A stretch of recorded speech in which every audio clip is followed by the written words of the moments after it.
So what I'm going to do, as soon as I find the latest download link for the software, I will post it here, and then you can start downloading the software while I give an introductory talk about what the software does and why we use it and so on. So let me see, guest.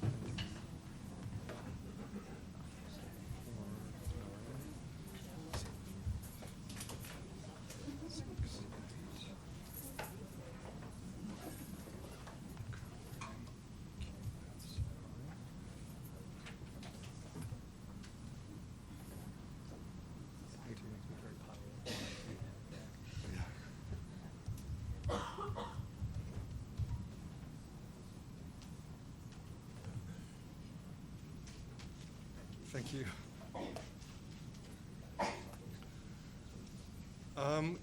How many of you do have a Windows-based computer running 32-bit Windows? So that's Windows XP and some versions of Windows 7. Okay. How many of you have 64-bit Windows? Okay, so then the rest is Macs. Or do we have people who want to run the stuff on Linux? Sorry. No, we do have a Linux version. So oh, it says reboot your computer. You were right. Okay.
So now I'm waiting to reboot my computer because that's what the network wants.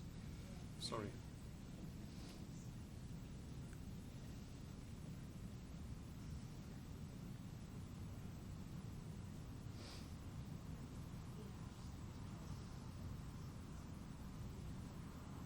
Should we be downloading something while are we waiting? I want to give you a link. A download link, but I wanted to display it here. I mean, that's the thing.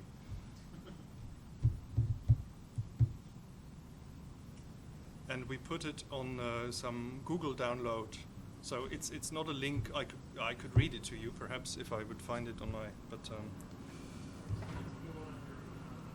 yeah. If you've downloaded the version from our website and it runs on your computer, then just use it. If you haven't downloaded it yet, then download another version.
Okay, I apologize for this.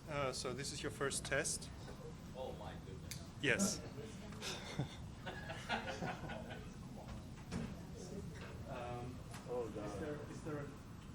There was an email with restaurant tips, right? Yeah. Did that go out to everyone? Well, tell you what we can do is, if you email that to me, I'll email that. Well, do you have that email? With the restaurants? Sorry. Where was I? Damn it! The 32-bit is on our website. Yeah. So that's the one called Simmune. If you just Google Simmune, is he already recording this? Yes. We can edit it if you don't like the beginning, but then you'll lose all my introduction to it. That's.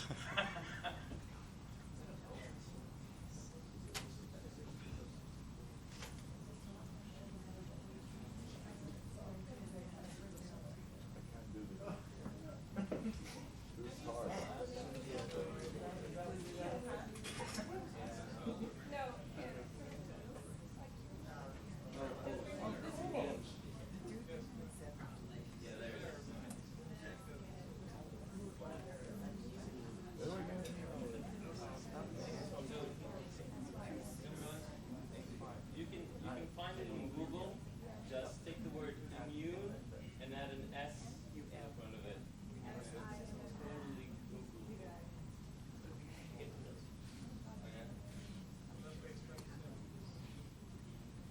Oh God, I got it wrong.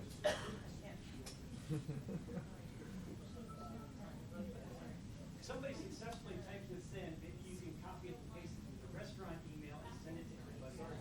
Please.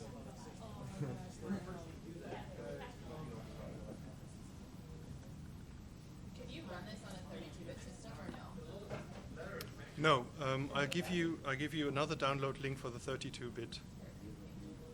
But I just wanted to make sure people are done with this. Somebody has.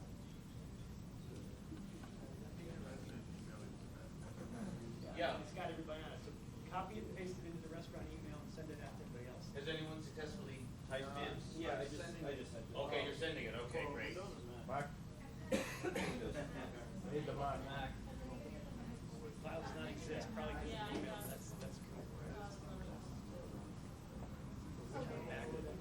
Oh, see it download as. Anybody successfully got it to the Mac? Yeah, No? yeah. There's one character in there that looks like it would be a lowercase L and it's actually an uppercase I. Oh. It's 46 DJI. Yep, that's I. Oh wait. You know there's yes, because they're lines. Oh yeah, yes. This is a J. This is a J. This is a J. Sorry. But you've got it. Somebody's got the Mac on. But it's DJ. Mail around. Yeah, We have capital. 2 successful transcriptions.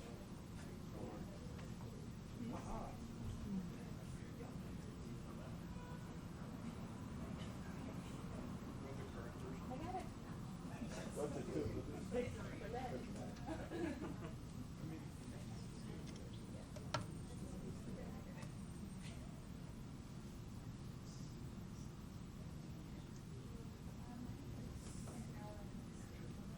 Really?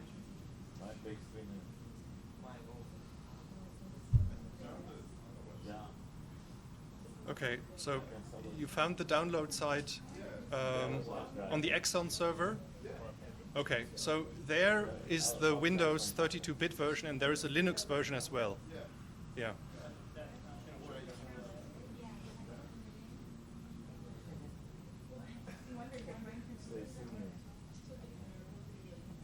You got your email from the restaurant email just got sent out. Hopefully they, they just search it.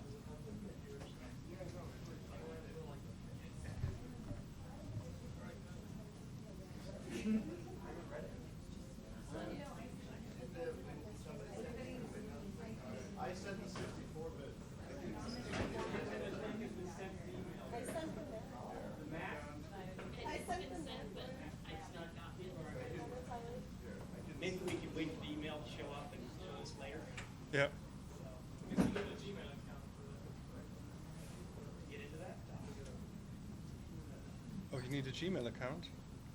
Okay, great.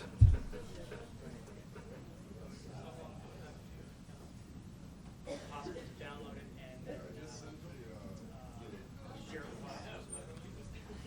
Tom, is there a way?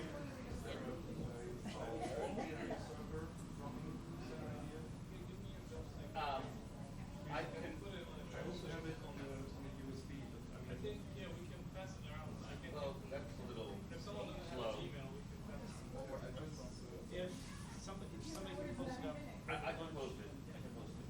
Do you have a flash drive? I can. But then you'll still have to I don't have type it. in.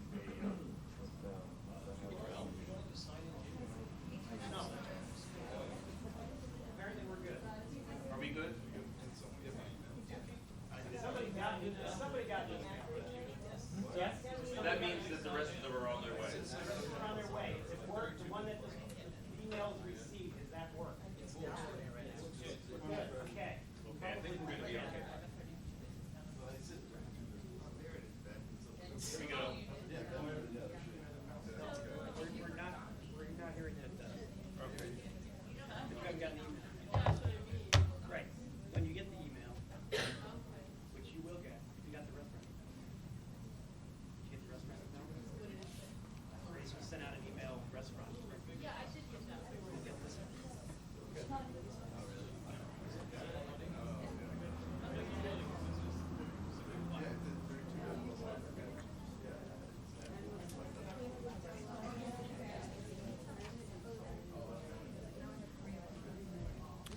so. I'm taking this down now here.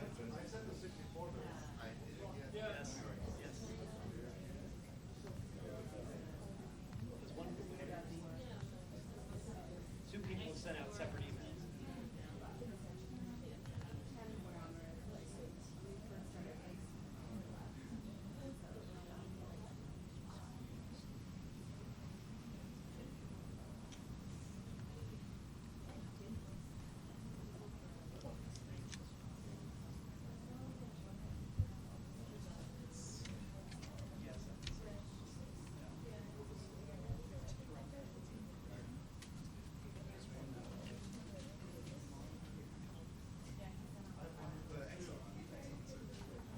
Is everyone downloading now?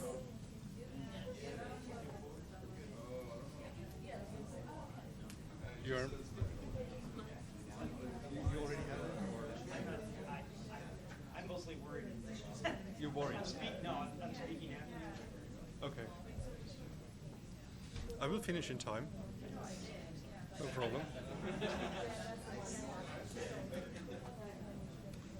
Okay, so if the download runs in the background, I will give you a quick overview and one application example, one real application example of the software, because during the hands-on workshop, obviously we are going to create a toy model, but just to show you that you can tackle relatively complicated, realistic models with interesting results, I will talk about some modeling we did previously. So just as an overview how the software works, so it has different components that work together to define a simulation. The most important step, or the most work-intense step, is defining the rules that describe the biochemistry of the model. So it's the approach is different from an approach where you say think about the components in your system and translate them into a set of mass action equations and then translate those into MATLAB. Our approach is different. You start out, yes, with a list of the components and how they interact, but then you use a visual interface to translate these interactions into a visual language then, and that visual language is then automatically translated essentially into mass action equations and reaction diffusion systems. And I will talk and we will discuss this a lot. So defining the biochemistry is one step. The other step is to define the geometry, whether you want to simulate it, because simulations of cellular signaling pathways unless you're dealing with a signaling pathway that does not depend on any spatial information, but many do. So the geometry of the cells you're simulating becomes an important point. And then you again use an interface to say, how do you map the biochemistry onto the geometry you defined? And that's very simple. You just say, where are initially the components distributed with what kind of concentrations? And then the software essentially does all the rest, which means you can just run the simulation and look at the results. And I will give you one example where we used the software to look at MAP kinase activation downstream of the yeast pheromone receptor. So something that's very important for immunology, obviously. No, it's not, but it's a very nice example showing you if you have a relatively complicated signaling pathway, how you can translate these signaling pathways into spatially resolved simulations.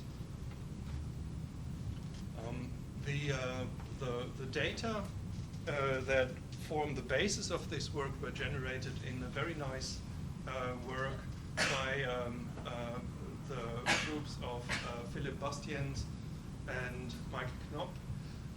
And what they did was they looked with high resolution and different microscopy techniques, quantitative microscopy techniques, at the response of yeast cells towards the alpha factor, which induces a mating response in the yeast cells. And what happens is that the yeast cells then take on this funny pear-like shape, and the tip here is called the Simmune. And with two yeast cells, once they've received these signals and they emit these signals themselves, they approach each other with this Simmune, and under certain conditions, then they combine their cytoplasm, and this is a way of exchanging genetic information. The signaling pathway has been studied very extensively because this model organism is so accessible experimentally. So people have identified, obviously, the receptor. It's a 7-transmembrane G protein coupled receptor, and the activation of the receptor leads to the recruitment of this kinase. So there are several components here that directly dock to the G proteins. We will mostly be talking about this part of the cascade, which is a cascade that in the end activates this MAP kinase, FAS3. And the activation happens with the help of a scaffold, sterile 5. FAS3 is activated through sterile 7, and since FAS3 is called a MAP kinase, sterile 7 activating it is called a MAP kinase kinase, and sterile 11 activates sterile 7, so it's called a MAP kinase kinase kinase. Really important is just to keep in mind this structure. Sterile 5, the scaffold, and then sterile 11, sterile 7, and FAS3. And we will look at how do you simulate such a signaling cascade. So what the experimental group did was they looked at the fraction of sterile 5, so this scaffold, in complex with FAS3, sterile 7, and sterile 11. They looked at the ratio of local concentrations of FAS3, sterile 7, sterile 11 relative to sterile 5 at the tip. They looked at the concentration profile of phosphorylated and unphosphorylated FAS3 in the cytoplasm. And they looked at the total amount of phosphorylated FAS3 in these responding cells. And so what I will show you is that as soon as you have a data set that relatively closely describes the response of your system, especially as soon as you have spatial information, then even relatively complex models can be determined, can be constrained in their parameter values very effectively by the data. So since this system is so easily accessible. People obviously have modeled it before. And again, here you see so the modeling, the signaling cascade, sterile 5, sterile 11, 7, FOS3. And just to give you an idea of how much work would be involved if you do this with a conventional approach where you write down every single reaction, I want to cite some work that was done in 2006. Very interesting, very nice work, but they really built the whole system manually. So they wrote down every single equation. So what they had to do was they had to categorize all the different multimolecular complexes that can play a role in this system. Yeah? So they started with the empty scaffold, then the empty scaffold with sterile 11, the empty scaffold with phosphorylated sterile 11, and so on. So you can see you end up with a very large number of different complexes, and you have to translate then the interactions that lead from one complex to the other into sets of equations, which looks something like this. No, you don't have to write it down. Just to give you an idea, this is what you have to do if you have a relatively complicated signaling pathway and you want to translate it into sets of reactions. And it's the result of what now frequently is called combinatorial complexity. Combinatorial complexity because it's the combinations of different states that leads to this enormous number of equations you have to generate. So our approach is a bit different. What we do is we define the molecular players with their binding sites. Yeah, for example, here sterile 5 with a membrane docking site, then one interaction site for sterile 11, sterile 7, and FOS3. And then just step by step, we define the bimolecular interactions. And that's important, just the interactions between pairs of molecules and how they influence the behavior of the involved molecules. So, and the number of these interactions is far smaller than the number of resulting complexes, as you can imagine. Yeah, this covers, so the definition of these interactions covers the major part of the model. One important detail here, as you can see, there are these tags on these molecules. So this is a molecule that has 2 binding sites, and in addition it has this tag here, which is empty here. There are other tags which have dotted outlines, full tags.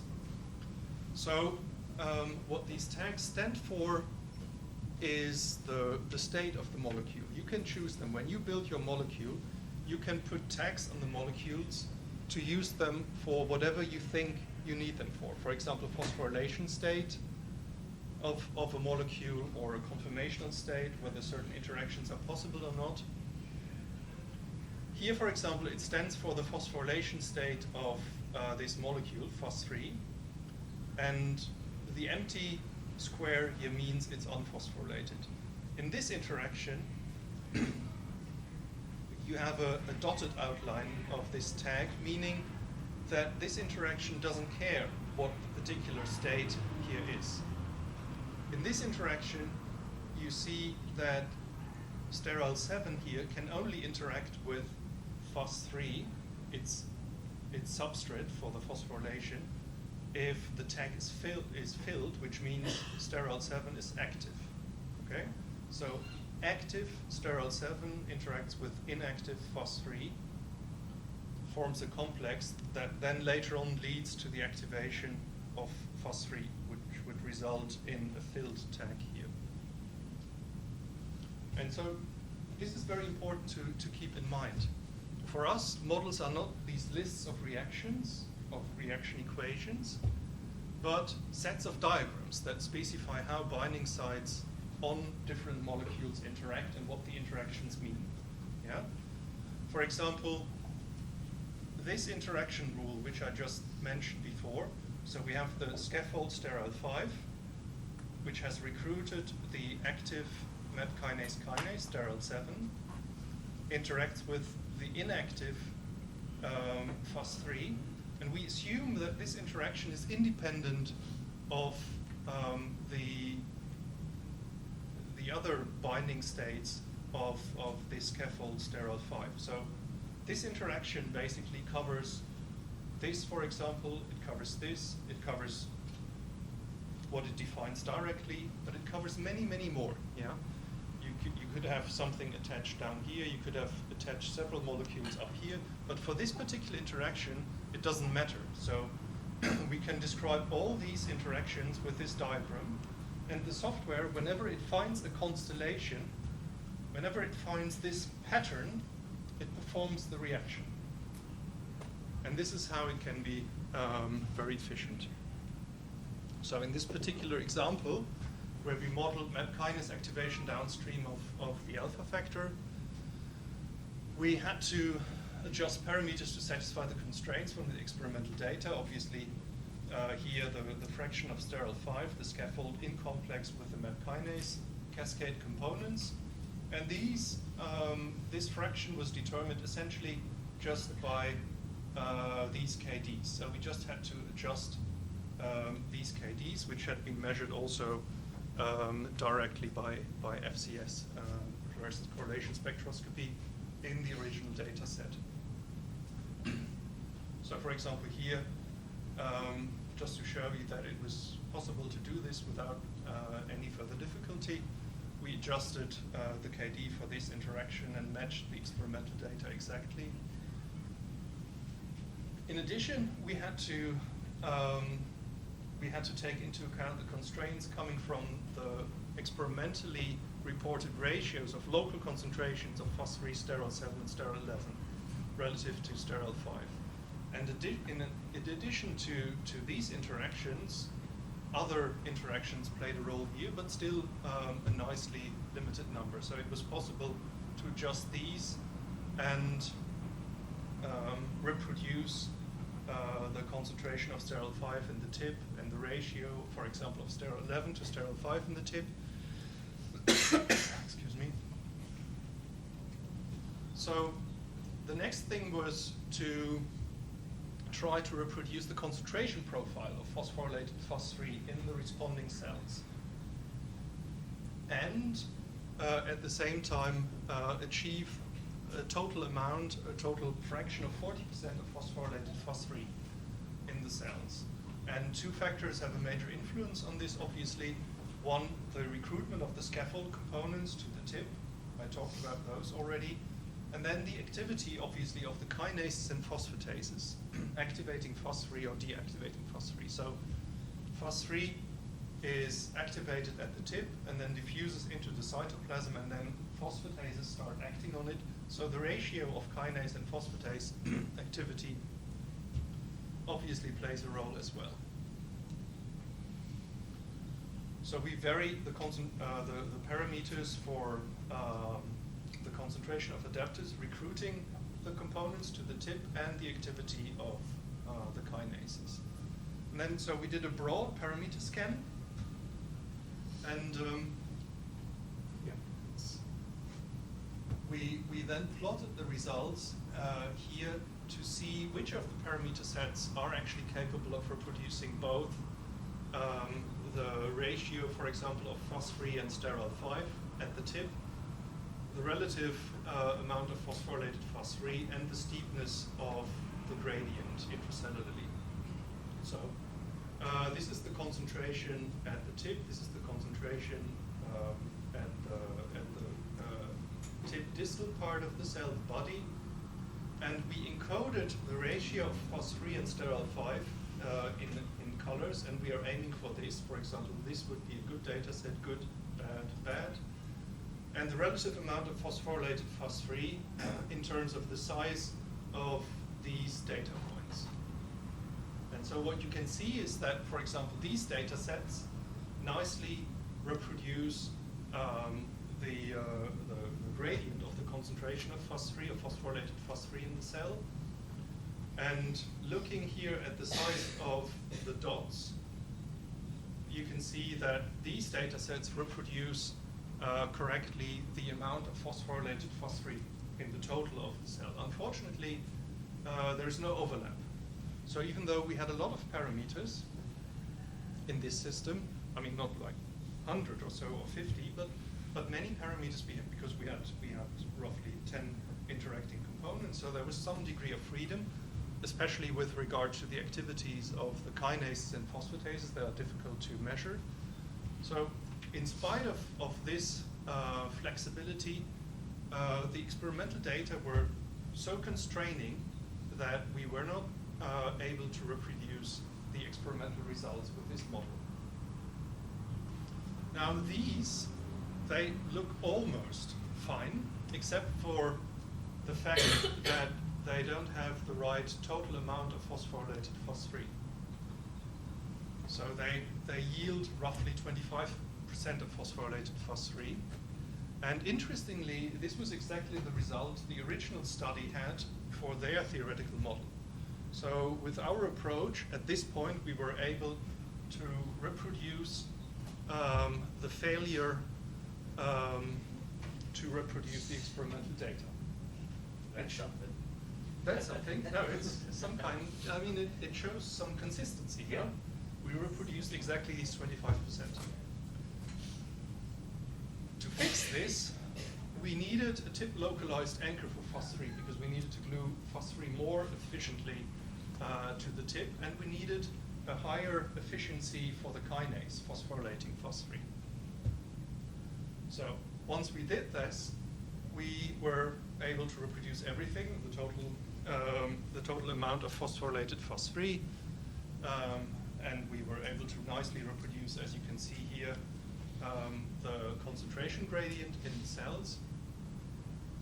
And one of the surprising results or conclusions from the modeling was that much of the phosphine, the phosphorylated phosphine, is being produced in the cytoplasm, away from the tip. The reason is that if you look at the complexes, so the pattern that produces phosphorylated phosphine, the concentration of this in the tip, and you compare it to the concentration in the body, yes, at the tip the concentration is much, much higher, but the tip volume is also much smaller than the cytoplasmic volume. And if you just multiply them to get the total amount, you can see that in this model, to make it work, the relative contribution of the tip is smaller than the contribution of the body. Yeah? So we said, okay, cytoplasmic production in the body, tip localized membrane anchor, and so on. The problem is the activation of phosphine is supposed to be something very specific downstream of the pheromone receptor. And one of the controlling factors should be that phosphine activation happens almost exclusively at the tip. So there must be some mechanisms that do this at the tip. Unfortunately, with all the parameters that were known at that time, including association rates and so on, this was not possible. So there was something missing. Because if you produce phosphorylated phosphine in the body away from the original signal, then you lose specificity, and the cells might produce this phosphine as a result of other stimulations than the pheromone stimulation, which is a problem. Half a year after our study, this experimental study was published that shows that once or as long as sterile 5 is in the cytoplasm, there is an auto-inhibition here. And phosphine is indeed, as we had it in our model, linked through sterile 7 and not directly to sterile 5. But this auto-inhibition is removed as soon as sterile 5 is recruited to the tip through the signal. And then suddenly you have several things. You have a high affinity for phosphine for sterile 5, and you have a much more efficient phosphorylation. So this experimental finding removed both problems with one sweep. So in a way, you can say the modeling was a failure, but you could also say, well, the modeling showed that if you build a model in a very detailed manner, mechanistically, you can really point out where are the problems with the current model if it cannot reproduce the experimental data. So we could exactly show that the lack of efficiency of recruiting phosphate to the tip and the lack of enzymatic efficiency led to this problem. And both of these problems were then solved by this experimental finding. So to me, yes, we were not smart enough to actually step forward and say, look, it has to be different. But still, it's a nice result that shows you that even if you have a lot of parameters, the experimental data can be very constrained.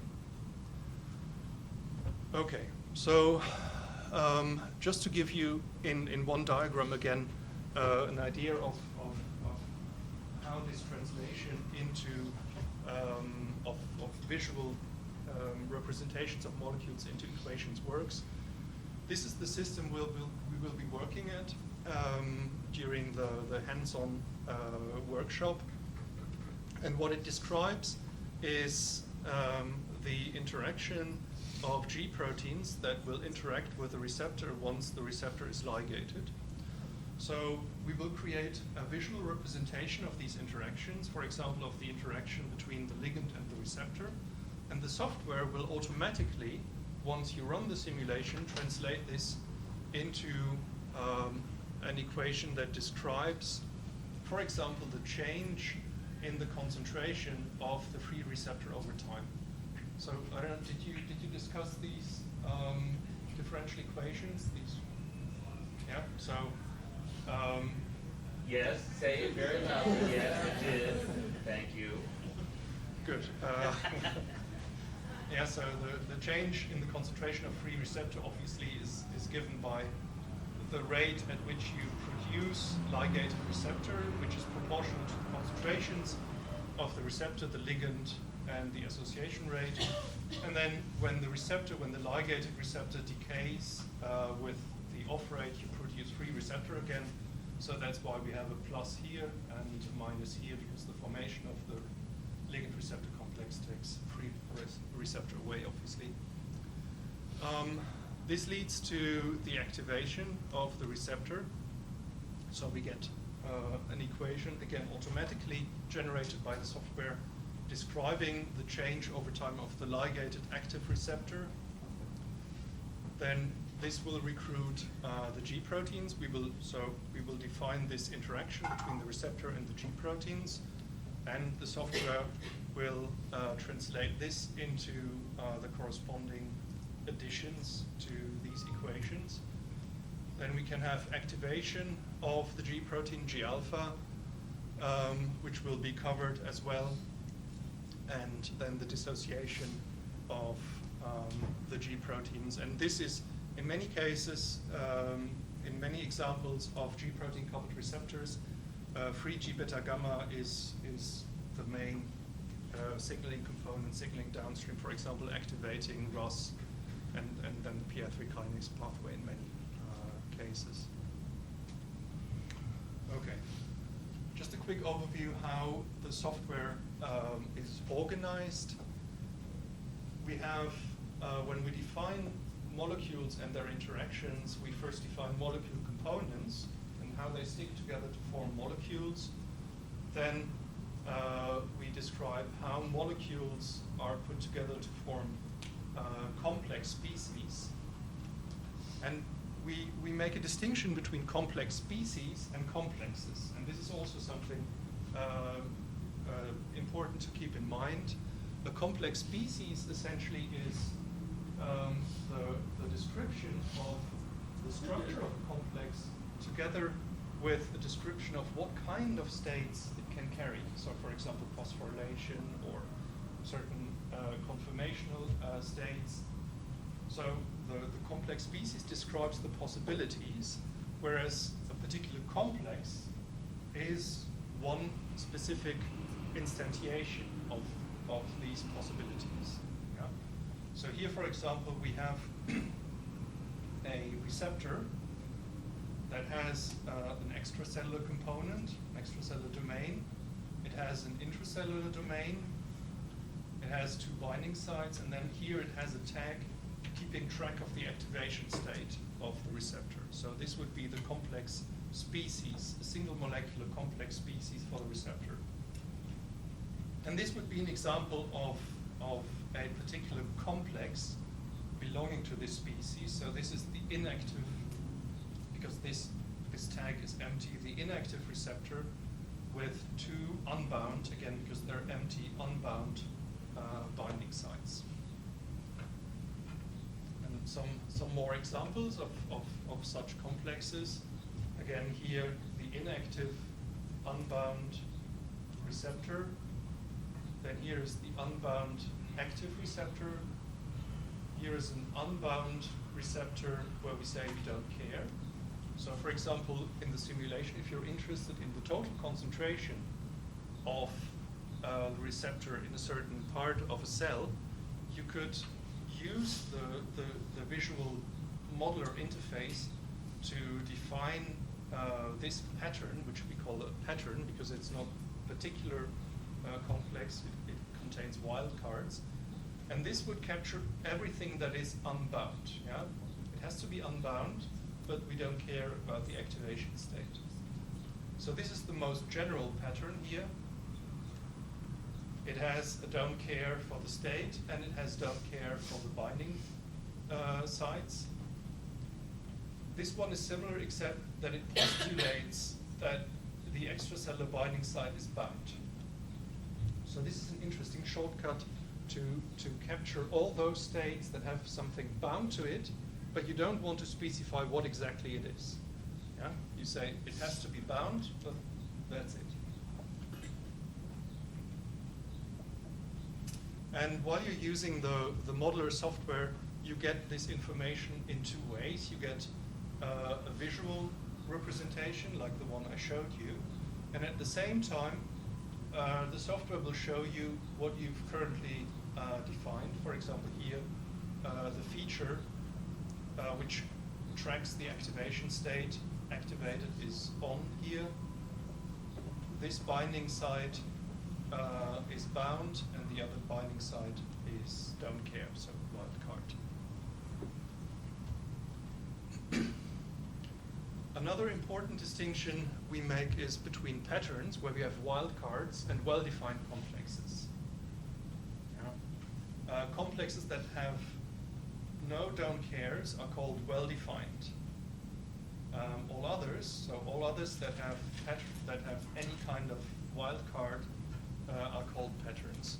Importantly, when you define the components to initialize concentrations of your simulations, you cannot use patterns that contain wildcards to initialize concentrations. Can anyone tell me why? Why can't we just say, okay, I want, for example, I want 20 of these receptor complexes per square micron in the surface of my cell to begin with. Why is that not possible? Why can't we do that? Right. That's it. Yeah, it's too simple perhaps. Yes, it's not well defined.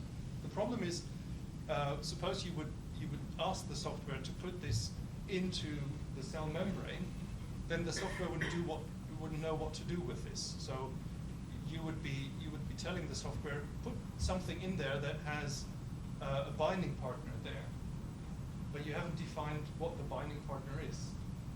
Yeah. Similarly here, obviously, for this other wildcard, it could be active, inactive. So to define initial concentrations, you can only use well-defined complexes. Yeah. To go back to the map kinase cascade example, so we had sterile 5 here. With these binding sites for the G proteins, sterile 11, sterile 7, and FUS3. And for example, if we wanted to look at the fraction of sterile 5 in complex with FUS3, so just FUS3, we could use this pattern and look at the concentration of this pattern, because it would sample over everything that contains sterile 5 and here in this case, inactive phosphine. So it's a tool you can use to query particular properties in the simulation.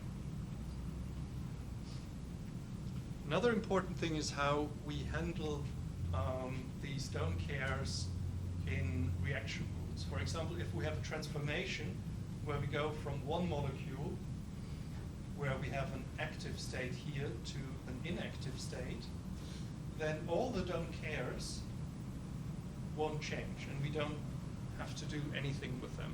So, for example, this transformation, where this goes from active to inactive, covers all these more specific transformations. Yeah, for example, this one, where we have an inactive state 2, it stays inactive, because the don't care in the result means just keep whatever you had in the initial state.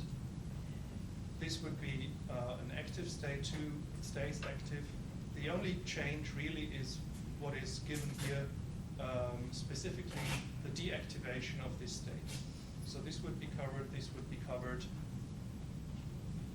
And you can see, since this, the binding state of this binding site is don't care, it can be unbound, it can be bound, anything. Whereas this was given explicitly, so all these transformations you will see always involve an unbound binding site too. Another thing, when you define these transformations, you can never change the binding state of binding sites in transformations, in molecular transformations. Could anyone see why we can't add this additional degree of freedom and say, yeah, we can have something that is previously unbound, and then after a transformation it's bound? It's related to the previous question.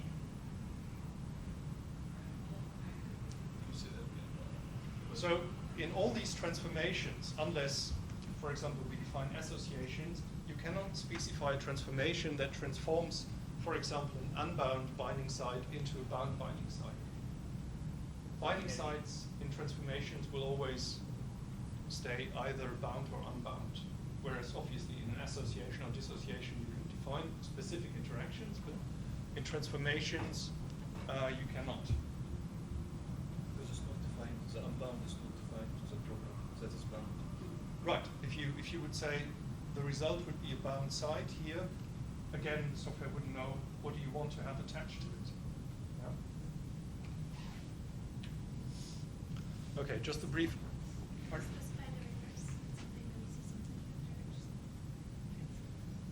What you can do, and that's obviously how you encode these typically post-translation modifications induced through reactions, is that you define changes in affinities, for example, induced by a reaction. Yeah, for example, you could have this binding site might have a certain affinity for some interaction partner, but it has this affinity only if this state is active.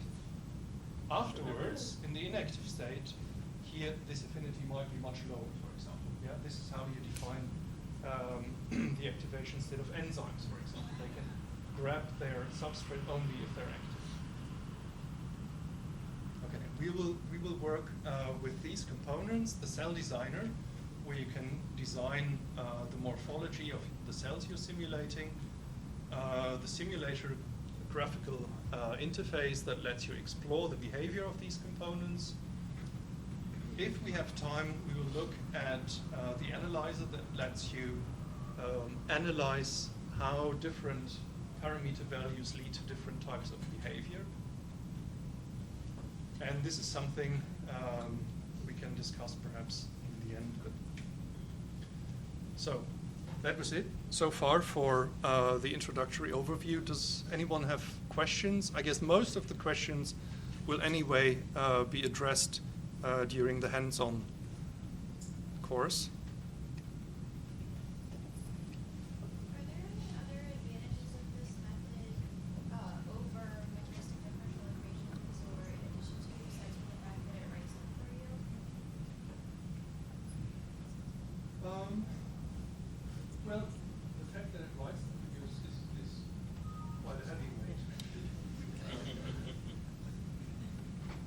many cases, like the yeast example, you would have to write 500 equations, which you can do, and people have done it.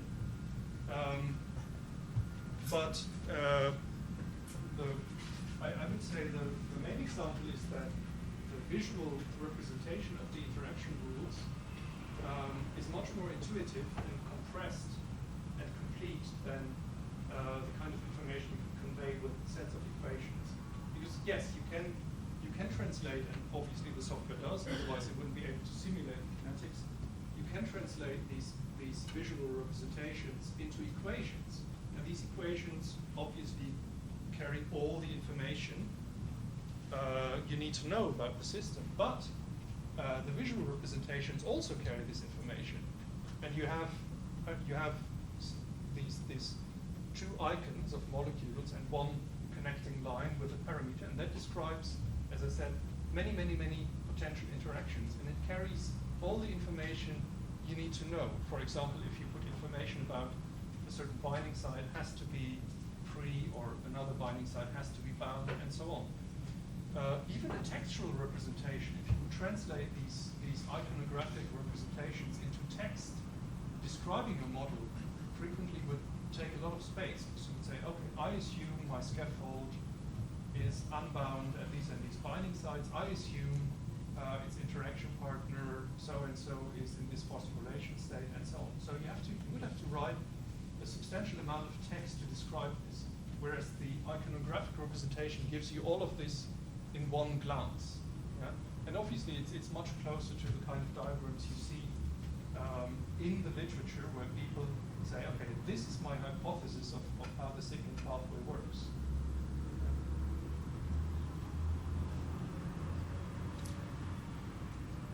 Okay. So how are we doing in terms of timing? We're doing just fine. Let's see. What do we usually do in the morning? 90 minutes? Yes. Usually The coffee break starts at 10. 10. Okay, So anywhere between 10 and 10:15 would be fine. Okay, so then let's start with the modeling. First, my question: has everyone successfully downloaded? What?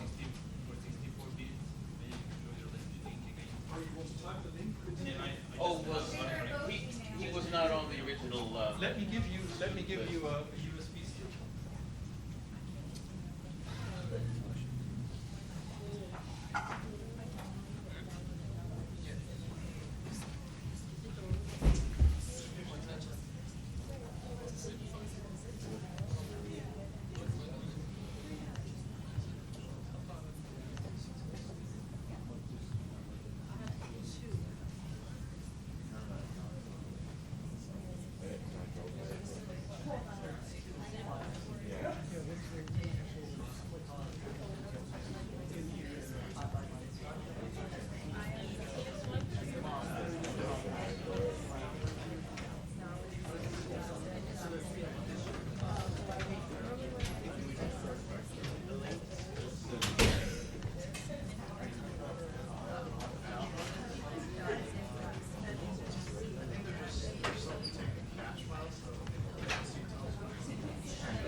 Yeah.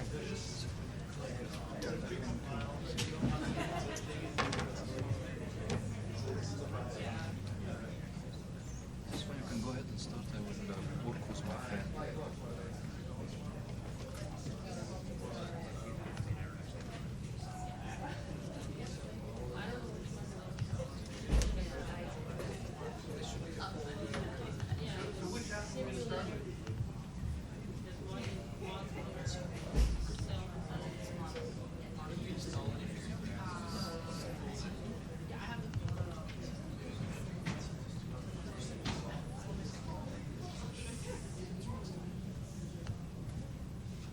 Okay, so the display is a bit small. Let's see whether it works. The first thing we'll do, because it's the most labor-intense one, we will create the signaling model. And as I said, yes. I downloaded it, but I don't know how to start it. It should have a list of of different executables. On the back, it took a second for, like, after I unzipped it, and then it was like the unzipped file. It took, like 30 seconds to a minute before something actually happened. It, like, popped up. Well, I and tried a all while the- ago, all the it's options. not happening. Did you unzip it? Yeah. Which version do you have? Mac or Windows? Windows. Okay, so there should be different bat files Right, that so those should be executables and they're not. Oh, correct. They just, Windows shows up in docs.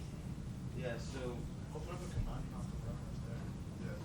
Like, so go into start. Then you gotta change your directions. Are you directly in the executables or the bat files? The folder with the bat files?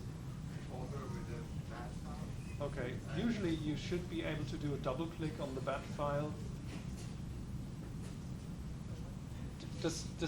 Did anyone succeed starting the 64 Windows version of the modeler? I have to use the 32 on my 64. But- Yeah, you can use 32 on 64. Right, I mean, so I just been using the 32. Oh, and it runs? Yeah. Oh, good. Sometimes it doesn't. Oh. But yeah, that's why we generated the 64-bit version. Can you run it now?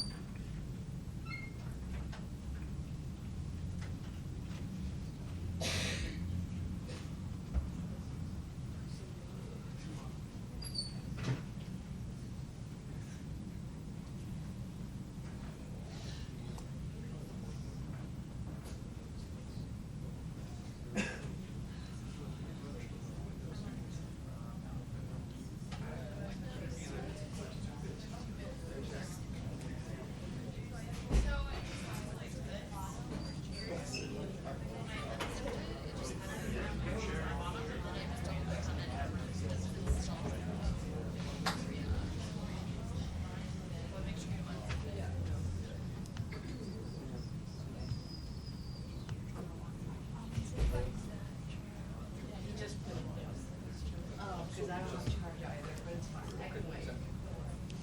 Okay. Has everyone, or almost everyone, or perhaps everyone, with the help of a neighbor, been able to start the modeler application? Good. Then just go to the model menu and say new.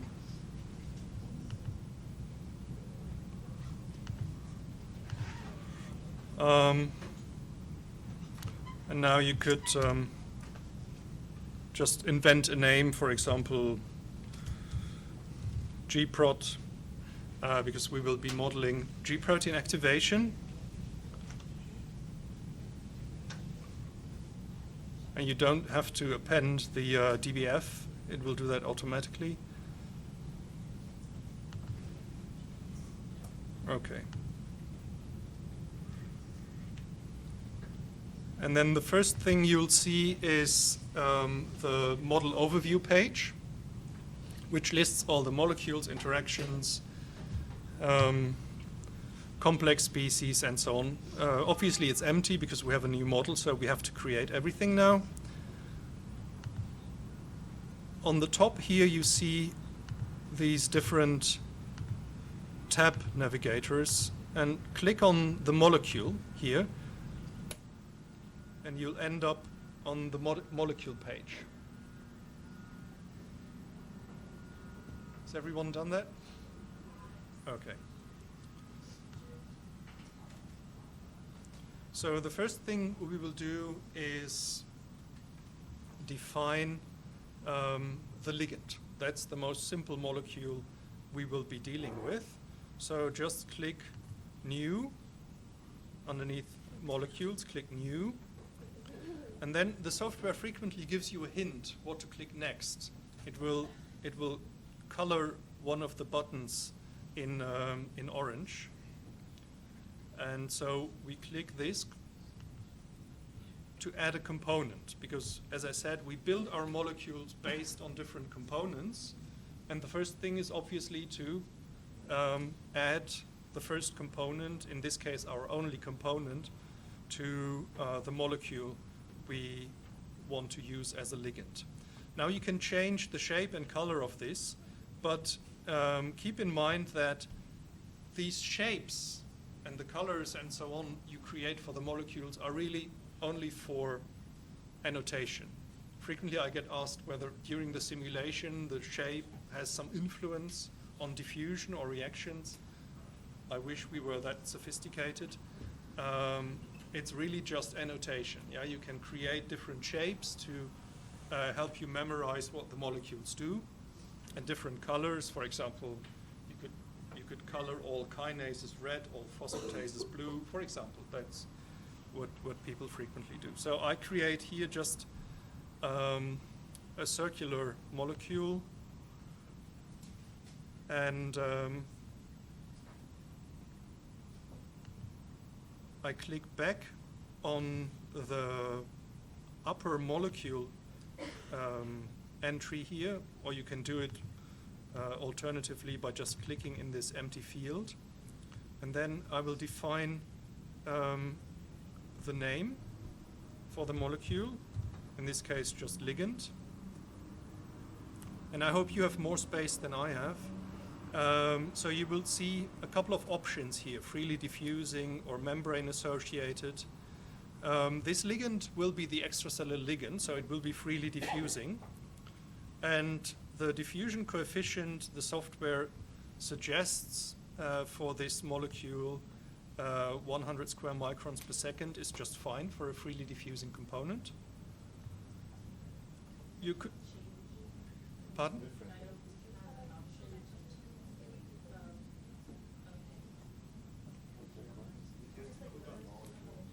Yeah, you have to click on molecule here, or just click in this field around to select basically the highest level here, the molecule.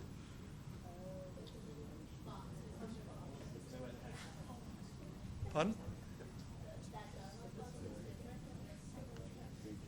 Your dialog box might look different depending on the version of the software you have. You might also need to click in the window where the circle is, but not on the circle. So make sure you click molecule, not molecule component. Yeah. Yeah. Okay. Then you can select what kind of molecule you want to create. And again, this is essentially annotation information. So you can leave it at protein. The category may play a role sometimes. We'll get to that. At the moment, you can just select small molecule.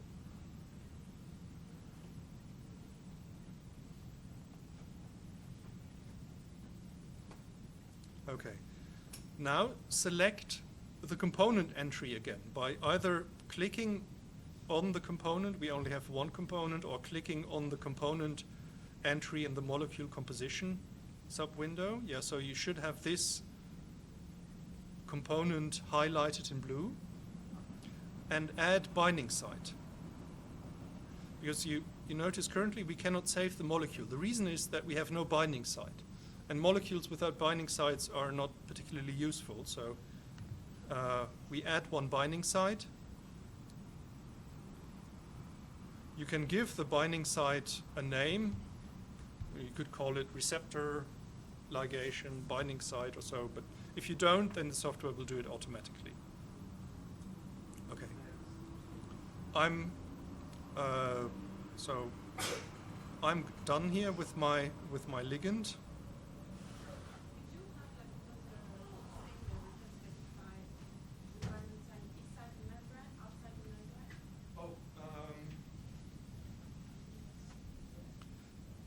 That's so if here you have a choice to define whether it's inside or outside of the membrane, then you've probably selected membrane associated somewhere here, which would be, don't do that.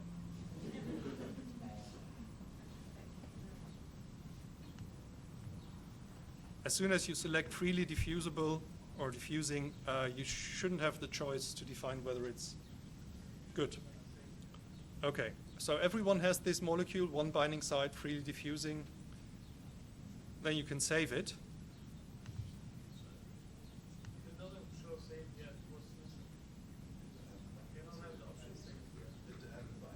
Oh, if it refuses to save, then probably you didn't add a binding site. For instance, you want to create a single molecule. Oh, okay. Yes, you have a more advanced version of the software than I have. Well done. Where did you find it? No. So yes, your version will probably ask whether you want to create a single molecular complex species based on this molecule, and just go ahead and say yes, because otherwise we have to do it manually. What's that yellow message? Pardon? What's that yellow? Yeah, related items. Yeah, this is now a warning that in addition to this molecule, you now have a complex species, essentially, that depends on this. It reminds you that if you delete something, change something here, it will have an influence on other components that depend on this. In fact, you can change properties now. The version you have, you can add states, binding sites, everything, but it will always issue a warning. So, yes, I mean, in the end, this warning is outdated because now you can add remove, but it's still a good reminder. You've just created something in the other part, namely here, the complexes. Yeah. So if you go to the complex tab, then you see your species you've created automatically. And this species, it's a complex species, but it depends on the properties of the molecule. So, and this warning is a reminder that when you change something here, you change something on the side of the complex species. Here it's trivial, but you will see later on, once you've defined molecules with several binding sites, suppose you wanted to change some properties of these molecules and they are already embedded in a network of interactions, then you're influencing a lot of other things. And that's what the warning is about. Every molecule is also a complex species. No, not necessarily. You can, for example, you could take two molecules and two molecules A and B and glue them together to a complex species and only have the complex species AB as a species, but not single complex species A and B if you want to. Yeah? But in many cases, it makes sense to take the molecules and directly translate them into complex species that you can use to define reactions. Okay?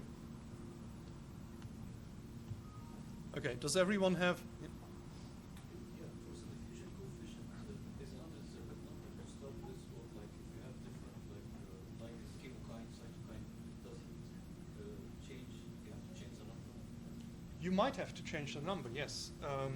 And particularly if once you're dealing with larger molecules inside of cells, they frequently diffuse much slower. I mean, their diffusion coefficient can be 10-fold or 50-fold smaller.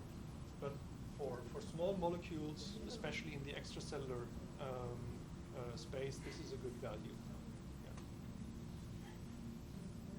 Unfortunately, these things can be measured quite easily, right? Diffusion coefficients, that's one of those parameters that are fortunately quite accessible.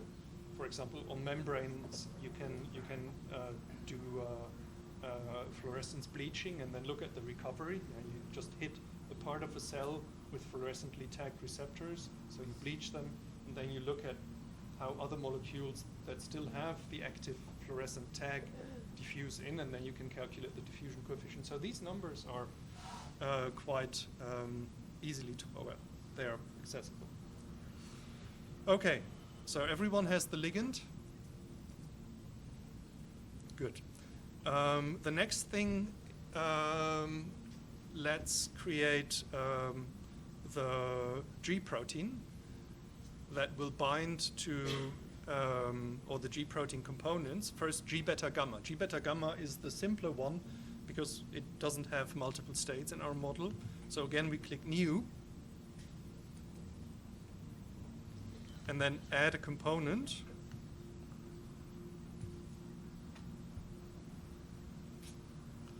And you can, again, pick whatever shape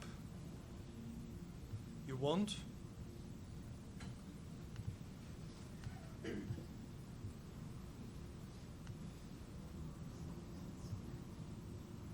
So this will be my G beta gamma molecule, so I will call it GBG. Remember, you have to click here the molecule or the empty window to activate the molecule properties.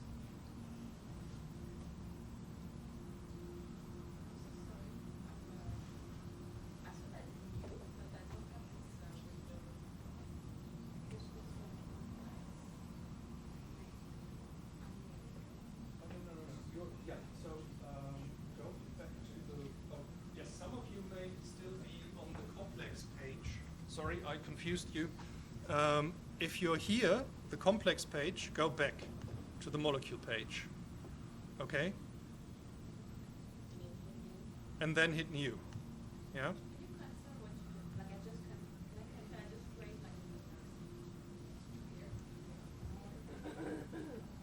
Yeah, if you click here and you didn't save, then it comes. Go back to the molecule page.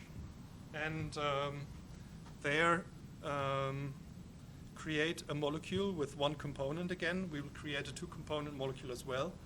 One component, G beta gamma. So click on either here the top level molecule entry or click here in the empty space around the molecule. Then you can give a name.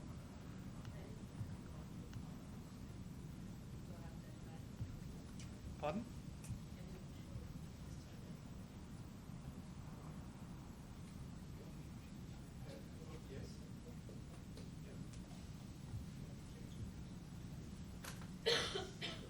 And now, importantly, G beta gamma is in fact membrane bound. So now select membrane associated.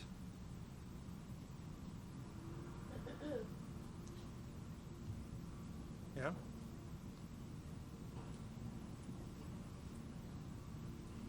And you will see that the software suggests a different diffusion coefficient. The suggestion of 0.1 square microns per second, that's the diffusion coefficient of a small membrane-attached molecule. If you have a large transmembrane receptor, for example, a 7 transmembrane receptor or a T-cell receptor, the diffusion coefficient will be 2 orders of magnitude smaller. But so this 1.1 square microns per second is for small G proteins. Most things that go through the membrane diffuse slower. Okay, so So in the version we have here, yeah. when we type in the short name, it doesn't appear in that.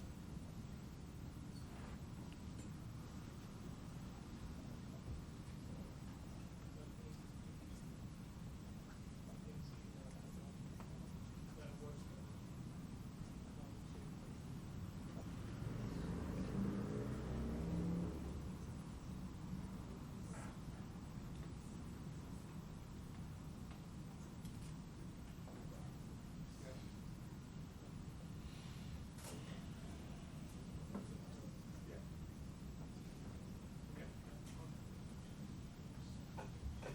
So one important consequence of having defined the molecule as membrane attached is that now, if you go to the component, you can select whether it's inside membrane or outside membrane. Yeah? And now, very important, select inside membrane. Very important. Because what we will do is we will develop this model where we have the transmembrane receptor, and then the ligation of the extracellular domain activates the intracellular domain, and the intracellular domain then binds to the G proteins, which have to be on the inside of the membrane. This is one of the favorite errors you can make, that you define something that should be inside, you define it as outside, or vice versa. Yeah, so you should have one component molecule membrane attached, inside membrane. Now what we want to do is add a binding site.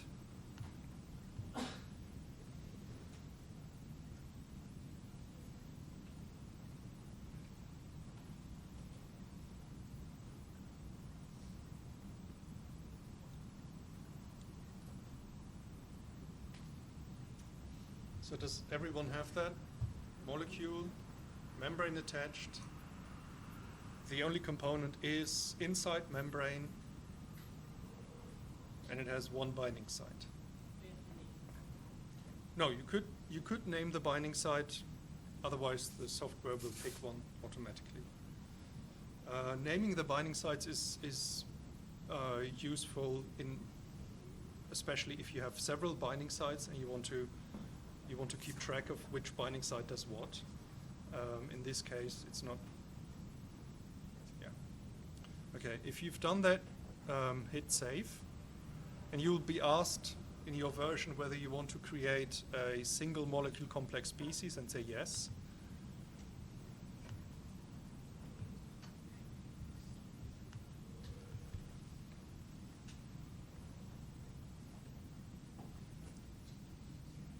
Okay. We'll create one more and then we'll go into the break. We'll create the subunit that will interact with G beta gamma. So those of you who know G protein coupled receptor signaling may know that the G proteins, they consist of two subunits that can associate and dissociate, G alpha and G beta gamma. And when G alpha, which can be in two states, in a GDP and a GDP state, when G alpha is in the, say, non-activated GDP state, it has a high affinity for G beta gamma. And so we will create a G alpha that carries a tag that keeps track of whether G alpha is in the GDP or the GTP state. And depending on the value of this, we will define the interaction parameters for the interaction between G alpha and G beta gamma. And G alpha basically builds a bridge between the intracellular receptor domain and G beta gamma. Yeah? So you have the receptor, and then G alpha binds to the receptor and carries with it G beta gamma. So G alpha will have a couple of interesting properties. It will have two binding sites, and it will have a sticky state keeping track of whether it's GDP or GTP. So this is what we need to create. So go to molecules and hit new again.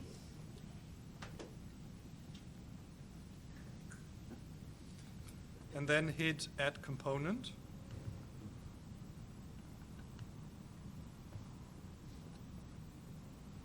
And I'm just happy with this shape, so I leave it as it is.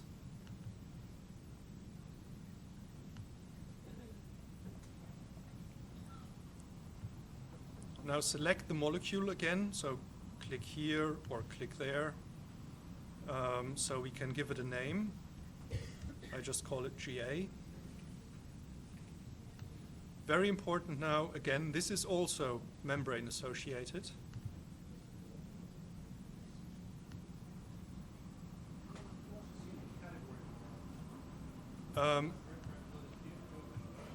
Yes, here it actually makes sense because it's, so this is the classical example, and you can select GTPase because that's, in a way, what G alpha does.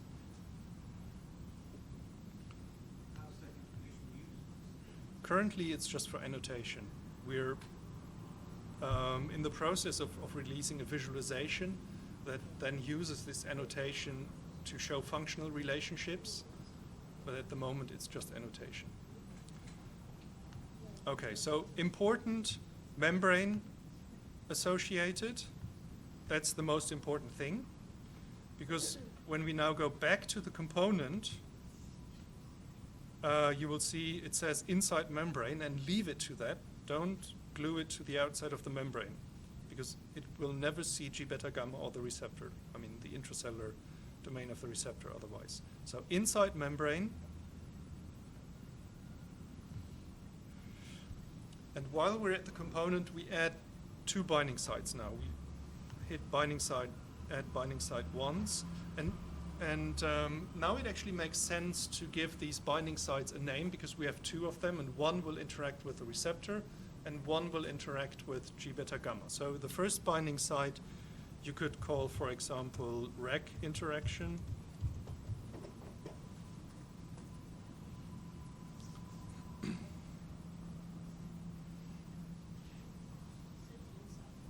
Yes.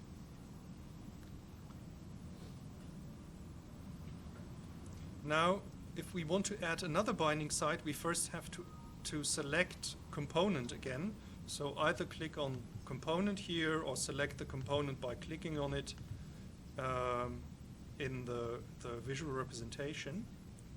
And then we can add another binding site. You may ask, why do I have to select the component if I want to add a binding site? I only have one component. But that's the thing. In many cases, you might have several components. And if you want to hit add binding site, you first have to tell the software which component do you want to add the binding site to. Okay? That's why you always have to say, okay, this is the component I want to add the binding site. Then you can hit add binding site. And I will call it GBG, so for G beta gamma interaction.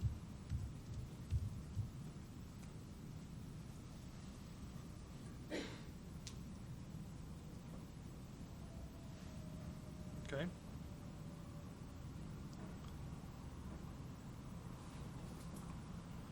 And now the last thing we'll do is, again, we go back to molecule component. And now your interface may vary depending on what version you have. I have an outdated version. And I have to go here to select add state tags or add feature. In your version of the software, it may say add feature somewhere.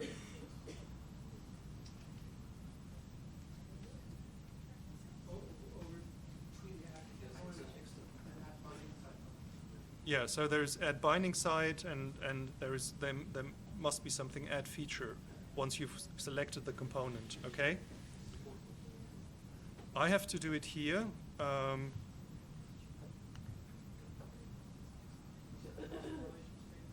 Yeah, and I just call it. I call it GTP, the state tag, because it will keep track of whether G alpha is in the GTP or GDP state.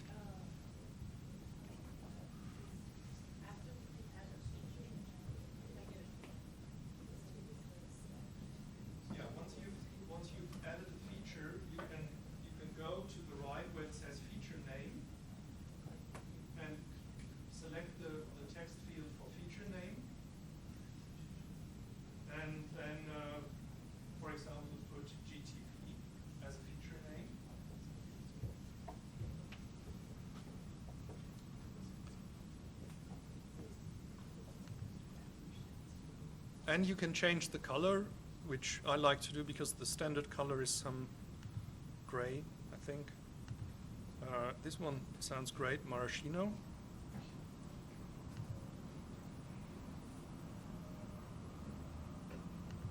Okay.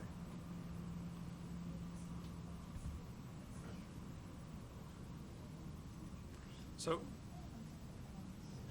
does everyone have the molecule with these properties now? Two binding sites, membrane attached inside of the membrane, and with this single feature, which I suggest to call GTP. So these are the properties we need. Yeah? Okay, great. So I would say it saves it automatically. Oh, sorry, no, the molecule. Yes, you're right. We need to save the molecule here. Hit save. Right. And Again, if it asks you whether you want to create the single molecular complex species, yes. Okay, and if my schedule is still correct, then I will have another session in the afternoon. Exactly. And that's where we will pick up and complete the model and run simulations. So once you've saved it, you can't remove any components of your molecule, is that correct? Yes, once you've saved the molecule, well, once you've created the complex species based on the molecule, it will prevent you from performing major changes. What you can always do, you could go here, delete the complex species, because so far we haven't done anything with it, and then you can change your molecule again. Yeah? That's why the window pops up and asks you, do you want to create the single molecular complex species? Because by doing that, you create something that depends on your molecule. Yeah, and some people don't like it. Yeah. So if you have built model and you want to make a different version of it, Yes. you have to go and delete, you have to delete the molecule in order to make a version. If you want to, well, no, if you want to add binding sites, for example, that's possible. If you want to add tags to a molecule, that's all possible. Yeah, it's possible. Pardon? I think you cannot take away binding sites and states as soon as you have created complex species, because that's, imagine you have, you have some multimolecular complexes that depend on certain binding sites. So then when you remove binding sites, you create a problem. Okay, so as I said, in the afternoon we will complete this and then we'll run some simulations. Okay, Mark, thank you very much. That was terrific. Let us reconvene in this room